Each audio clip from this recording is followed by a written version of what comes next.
Join Forum IS Academy, trusted by hundreds of toppers, including IS Rank 1 Shruti Sharma.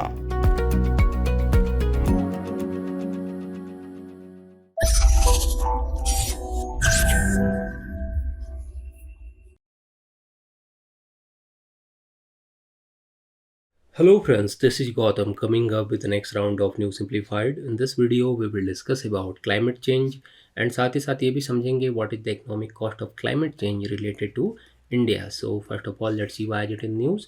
आखिर ये climate change news में क्यों है, पहले जरा इसको समझते हैं. देखिए, according to the Global Climate Risk Index 2021, India had ranked 7th in the list of most affected countries in the term of exposure and vulnerability to climate risk event. And अगर हम ग्लोबल क्लाइमेट रिस्क इंडेक्स की बात करते हैं तो इसे publish करती है एक थिंक टैंक, एक नॉन प्रॉफिट ऑर्गेनाइजेशन जिसका नाम है जर्मन वॉच. तो ये पॉइंट याद रखिएगा, जर्मन वॉच क्या है, एक नॉन प्रॉफिट ऑर्गेनाइजेशन है, एक थिंक टैंक है. एंड इसके according Indian economy climate change के कारण वल्नरेबल हो रही है. सो इस वीडियो में हम क्लाइमेट चेंज से रिलेटेड इंपॉर्टेंट पॉइंट को डिस्कस करेंगे एंड साथ ही साथ ये भी समझेंगे what is the economic cost of climate change related to India. Indian context में क्लाइमेट चेंज कैसे अफेक्ट कर रहा है इंडियन इकॉनमी को, उन सारी बातों को इस वीडियो में डिस्कस करेंगे. तो चलिए शुरू करते हैं. First of all climate change से रिलेटेड इंपॉर्टेंट पॉइंट को डिस्कस करते हैं. देखिए, अगर क्लाइमेट चेंज को समझना है तो पहले जरा हम क्लाइमेट को डिस्कस करते हैं, आफ्टर दैट हम क्लाइमेट चेंज को डिस्कस करेंगे. क्लाइमेट की अगर हम बात करें तो जनरली हमारे सामने टू टर्म आते हैं, एक तो होता है वेदर एंड एक होता है सेकंड क्लाइमेट. अगर हम वेदर की बात करते हैं then weather is a specific event like a hot day, a rain storm. It happen over a few hours, few days और फ्यू वीक्स. मीन्स वेदर किसे कहेंगे, एक हॉट डे हो सकता है, एक रेनी डे हो सकता है जो कि फ्यू आवर्स के लिए हो सकता है या फिर फ्यू डेज के लिए हो सकता है या फिर फ्यू वीक्स के लिए हो सकता है. जनरली उसे हम वेदर कहते हैं. बट अगर क्लाइमेट की बात करें then climate is the average of a weather of a country और ए पर्टिकुलर रीजन. एंड ये एवरेज कोई 1-2 डेज़ का नहीं होता है, ये होता है अप्रॉक्स 30 ईयर्स का. मीन्स किसी पर्टिकुलर रीजन में लास्ट 30 ईयर में वेदर का एवरेज पैटर्न कैसा रहा है उसे ही कॉमनली हम क्लाइमेट कहते हैं. तो ये पॉइंट याद रखिएगा कि क्लाइमेट जनरली क्या होता है, 30 ईयर्स का एक एवरेज निकाला जाता है वेदर का, उसे ही हम कॉमनली क्लाइमेट कहते हैं. तो अब बात आती है कि क्लाइमेट चेंज क्या हो गया. वेदर तो हमने समझ लिया, देखिए शॉर्ट टर्म हो गई, आवरली हो सकता है, डे वाइज हो सकता है एंड वीक के लिए हो सकता है कि वेदर कैसा है, आज बारिश हो रही है या नहीं हो रही है, आज हॉट डे है या नहीं है, ये क्या हो गया, टेम्परेचर राइज है. तो ये वेदर को डिनोट कर रहा है. बट ये क्लाइमेट है ये 30 ईयर्स के पूरा एवरेज जो है वेदर का उसे डिनोट करता है. तो आगे बढ़ते हैं, जरा हम क्लाइमेट चेंज को डिस्कस करते हैं कि ये क्लाइमेट चेंज क्या होता है. अब बात आती है क्लाइमेट चेंज की. सो ये एक बॉर्डर टर्म है, ये पॉइंट याद रखिएगा, जो ग्लोबल और रीजनल क्लाइमेट के लॉन्ग टर्म पैटर्न में चेंज को डिनोट करता है. क्लाइमेट हमने समझ लिया, तो ये क्लाइमेट के जो लॉन्ग टर्म पैटर्न है उसमें जो चेंज होता है उसे डिनोट करता है, उसे हम क्या कहते हैं, क्लाइमेट चेंज कहते हैं. जस्ट फॉर एग्जांपल ऐसे समझिए, कहाँ से हो सकता है कि 30 ईयर्स पहले अगर हम बात करें तो नॉर्थ इंडिया में कभी भी फरवरी के मंथ में हमने हीट वेव नहीं देखा होगा या हीट वेव फील नहीं किया होगा. जो लोग भी उस समय होंगे नहीं फील किया होगा उन्होंने. बट अगर करंट की अगर हम बात करते हैं तो ईयर 2023 में क्या देखा गया कि नॉर्थ इंडिया में फरवरी के मंथ में भी हीट वेव देखने को मिला है, जो कि क्लाइमेट चेंज के पैटर्न को डिनोट करता है. मीन्स इसे ही कॉमनली क्या कहेंगे, क्लाइमेट चेंज कहेंगे. इसके कारण क्या होता है, अनयूजुअल रेनफॉल देखने को मिलता है, अनयूजुअल हाई टेम्परेचर जैसी कंडीशन देखने को मिलती है एंड ये वर्ल्ड वाइड देखने को मिलती है. मीन्स ऐसा नहीं कि सिर्फ और सिर्फ इंडियन कॉन्टेक्स्ट में देखने को मिलेगा, वर्ल्ड वाइड ऐसी कंडीशन फेस करनी पड़ रही है जिसे ही कॉमनली क्लाइमेट चेंज कहा जा रहा है. तो अब जरा हम समझते हैं कि इंडियन कॉन्टेक्स्ट में क्लाइमेट कैसे इंडियन इकॉनमी को अफेक्ट कर रहे हैं. तो उससे पहले जरा हम ये समझ लेते हैं कि first of all evidence of climate change in India को डिस्कस करते हैं. आखिर कैसे मान लें कि इंडियन कॉन्टेक्स्ट में भाई क्लाइमेट चेंज हो रहा है, आफ्टर दैट समझेंगे कि इंडियन इकॉनमी को कैसे क्लाइमेट चेंज अफेक्ट कर रहा है. तो जरा एविडेंस को डिस्कस करते हैं. देखिए, अगर हम बात करें actually the most obvious sign of climate change in India are the anomalies in the temperature and precipitation. आप इस चार्ट के थ्रू से समझ सकते हैं. देखिए, इसमें क्या है कि ईयर 1901 में अगर हम बात करते हैं, 1901 में अगर आप देखते हैं तो ये जो एवरेज एनुअल टेम्परेचर था ये कहाँ पर था, 25 डिग्री पे था. जो एवरेज था आप देखिए यहाँ पर, यहाँ तक आते आते क्या देख रहे हैं कि एवरेज में ज़्यादा डिफरेंसेज नहीं हो रहा है. बट ये लास्ट ईयर का आप डाटा देख रहे हैं, इसमें आप क्या देखिए कि जो एवरेज टेम्परेचर है उसमें बहुत ज़्यादा राइज देखने को मिला है. मीन्स ये प्रूव करता है कि इंडियन कॉन्टेक्स्ट में क्लाइमेट चेंज जैसी कंडीशन हो रही है, जो कि हमारे एनुअल एवरेज टेम्परेचर में जो भी डिफरेंसेज देखने को मिल रहा है लास्ट 20 ईयर में इसे प्रूव कर रहा है. एंड सेम कंडीशन प्रेसिपिटेशन में भी देखने को मिल रहा है. इसमें क्या हो रहा है कि एनुअल रेनफॉल ड्यूरिंग द, अगर हम बात करते हैं ईयर 2000 से लेकर 2020 तक में, ये जो रेनफॉल है इसमें यहाँ पर राइज देखने को मिला है एंड डिसेंट्रलाइज हो रहा है। जनरली हो क्या रहा है कि कहीं कहीं पे क्या हो रहा है, एक्सेसिव रेनफॉल देखने को मिल रहा है एंड कहीं कहीं ड्रॉट वाली कंडीशन हो रही है। मीन्स कहीं पे क्या हो रहा है, फ्लड आ रहे हैं, कहीं पर ड्रॉट वाली कंडीशन हो रही है। एंड इसका सबसे बड़ा एक कारण क्या है, जो इरेगुलर मानसून है वो भी क्लाइमेट चेंज की कंडीशन को यहाँ पर प्रूव कर रहा है कि इंडियन कॉन्टेक्स्ट में क्लाइमेट चेंज हो रहा है। ये सबसे इंपॉर्टेंट बात है। एंड इसके कारण क्या हो रहे हैं, जो एग्रीकल्चर प्रोडक्शन वगैरह हैं, फूड प्राइसेज वगैरह हैं, उसमें वोलेटिलिटी देखने को मिल रही है।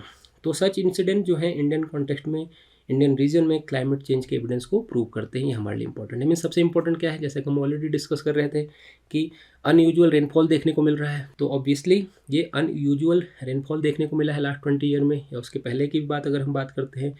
इसके अलावा भी जो एनुअल टेम्परेचर है उसमें अनयूजुअल कंडीशन देखने को मिल रही है। मीन्स टेम्परेचर हो या फिर जो रेनफॉल हो, दोनों ही कंडीशन में यहाँ पर कंडीशन नॉर्मल नहीं है। तो ये एक एविडेंस के फॉर्म में प्रूव करते हैं कि इंडियन कॉन्टेक्स्ट में क्लाइमेट चेंज हो रहा है। तो अब जरा हम समझते हैं कि what is the economic cost of climate change related to India. Indian context में समझते हैं कि क्लाइमेट चेंज, ऑलरेडी हमने ये तो समझ लिया कि इंडियन कॉन्टेक्स्ट में क्लाइमेट चेंज वाली कंडीशन है, क्योंकि टेम्परेचर जो एनुअल टेम्परेचर है उसमें राइज देखने को मिल रहा है, जो रेनफॉल है उसमें कहीं राइज देखने को मिल रहा है, ड्रॉट आ रहे हैं, फ्लड आ रहे हैं। तो ये सारी चीज़ें प्रूव कर रही हैं कि हमारे इंडियन कॉन्टेक्स्ट में भी क्लाइमेट चेंज के इम्पैक्ट हैं यहाँ पर।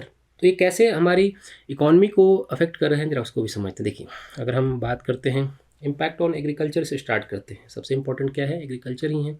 हमारी इकॉनमी का जो बेस है, जिसे कहा जाता है, एग्रीकल्चर माना जाता है अभी भी। इसलिए जरा समझते हैं एक्चुअली है क्या कि even after the 75 year of independence India is still an agrarian economy. Important point क्या है, आप समझिए कि एक तरफ हम इंडिपेंडेंस के 75 ईयर तक पहुंच चुके हैं, बट अभी भी हम एग्रेरियन इकॉनमी माने जाते हैं। एंड इंडिया के ऑलमोस्ट समझिए कि जो 50% पॉपुलेशन है वो डायरेक्ट और इनडायरेक्ट फॉर्म में जो अपने इसेंशियल नीड्स हैं उसे फुलफ़िल करने के लिए एग्रीकल्चर पर ही डिपेंडेंट है। मीन्स अभी भी आप शहर में भले रहते होंगे, लेकिन गांव में जाके देखिए अभी भी क्या है, मैक्सिमम लोग क्या है, एग्रीकल्चर पर डिपेंडेंट है। मीन्स अकॉर्डिंग टू डेटा अगर हम बात करते हैं तो ऑलमोस्ट 50% पॉपुलेशन समझिए डायरेक्टली और इनडायरेक्टली अपनी इसेंशियल नीड्स को फुलफ़िल करने के लिए एग्रीकल्चर पर डिपेंडेंट है। अगर फसल गुड इनफ होती है देन जो हमारी इकॉनमी है वो ऑब्वियसली बूम करती है। अगर फसल सही नहीं होती है देन हमारी इकॉनमी क्या होती है, बूम नहीं कर पाती है। और ये जो एग्रीकल्चर है वो बहुत सारे रीजन से इम्पैक्ट भी होती है। अगर इसके लिए हम बात करें, बहुत सारे जो नेचुरल फोर्सेज हैं उस पर पूरी तरह से डिपेंडेंट है। लाइक अगर क्या हम बात करें रेनफॉल जैसा की बात करें, मानसून की हम बात कर रहे थे, टेम्परेचर की बात कर रहे थे, तो ये सारी चीज़ें क्या है जो हमारी एग्रीकल्चर है उसे डायरेक्टली और इनडायरेक्टली अफेक्ट करती हैं। अगर मानसून सही नहीं हुआ, रेनफॉल पैटर्न सही नहीं रहा, टेम्परेचर सही नहीं रहा, तो ऑब्वियसली क्या होगी, जो हमारा एग्रीकल्चर है वो अच्छा प्रोडक्शन नहीं होगा। एंड एग्रीकल्चर मान लीजिए कि अगर अच्छे प्रोडक्शन ना हो देन हमारी इकॉनमी क्या होगी, वो अच्छा बूस्टअप नहीं कर पाएगी, अच्छा ग्रो नहीं कर पाएगी, जस्ट बिकॉज हम क्या बात कर रहे हैं कि हम एक एग्रेरियन इकॉनमी से बिलोंग करते हैं। तो ये जो क्लाइमेट चेंज है हमारी एग्रीकल्चर को डायरेक्टली अफेक्ट कर रहा है एंड एग्रीकल्चर डायरेक्टली हमारी इकॉनमी को अफेक्ट कर रहा है। इसलिए भी कहा जा सकता है कि क्लाइमेट चेंज के कारण जो हमारी इकॉनमी है उसमें हमें चेंज देखने को मिल रहा है, वो नेगेटिवली अफेक्ट हो रही है यहाँ पर। दूसरा अगर हम बात करें तो दूसरा है सर्विस सेक्टर की। अगर हम बात करें, एग्रीकल्चर तो हमने समझ लिया, सर्विस सेक्टर की बात करें तो देखिए क्या कंडीशन है कि लास्ट 2-3 डिकेड में ये जो इंडियन इकॉनमी में जो कंसिडरेबल चेंज देखने को मिला है ये बहुत ही इंपॉर्टेंट है। पहले क्या था, जो बल्क ऑफ इकोनॉमिक एक्टिविटी थी सिर्फ और सिर्फ एग्रीकल्चर तक ही लिमिटेड थी। अब क्या हो रहा है कि ये जो एग्रीकल्चर से शिफ्ट होकर सर्विस सेक्टर की तरफ शिफ्ट हो रही हैं। रिसेंटली अगर आप देखें, अकॉर्डिंग टू डेटा अगर हम बात करें, अकॉर्डिंग टू रिसेंट डेटा ही बात करें, then according to economic survey year 2021-22 की अगर हम बात करते हैं तो service sector contributed over 50% of India GDP. आप समझिए कि इंडिया की जीडीपी का 50% अकेले कौन कंट्रीब्यूट कर रहा है, ये कर रहा है सर्विस सेक्टर। ऐसे में ये भी एक बहुत इंपॉर्टेंट रोल प्ले कर रहा है। एंड ये जो सर्विस सेक्टर है ये ग्रीन हाउस गैसेज के लिए बहुत ज़्यादा रिस्पॉन्सिबली माना जाता है, बिकॉज इसके लिए सबसे इंपॉर्टेंट है इलेक्ट्रिसिटी चाहिए, व्हीकल चाहिए, एंड जो मेटल इंडस्ट्री है वो पूरी तरह से इसके लिए इंपॉर्टेंट है। तो इस तरह की चीज़ें क्या हैं, वो हमारी सर्विस सेक्टर को अफेक्ट करती हैं। अगर क्लाइमेट चेंज होता है तो ऑब्वियसली सर्विस सेक्टर भी अफेक्ट होगा। तो ये भी एक रिस्पॉन्सिबल माना जा सकता है, इंपॉर्टेंट पॉइंट माना जा सकता है। इम्पैक्ट ऑन इंफ्रास्ट्रक्चर की बात करें, सर्विस सेक्टर की अगर हम बात कर रहे हैं, ये हमने समझ लिया। इंफ्रास्ट्रक्चर की बात करते हैं, then rising temperature due to climate change adversely affect the infrastructure development in India. According to recent data की बात करें तो राइजिंग टेम्परेचर इंडियन इकॉनमी में इन्फ्लेशन के लिए रिस्पॉन्सिबल हो रही है, इन्फ्लेशन बढ़ रहा है यहाँ पर। इसके अलावा अगर हम बात करें, जो प्रोडक्टिविटी है वो डिक्लाइन हो रही है, जिसके कारण इन्फ्लेशन बढ़ेगा, ये हम समझ रहे हैं। हीट वेव्स की बात करते हैं, राइजिंग टेम्परेचर के कारण इंफ्रास्ट्रक्चर डेवलपमेंट वहाँ पर इंटरप्ट हो रही है।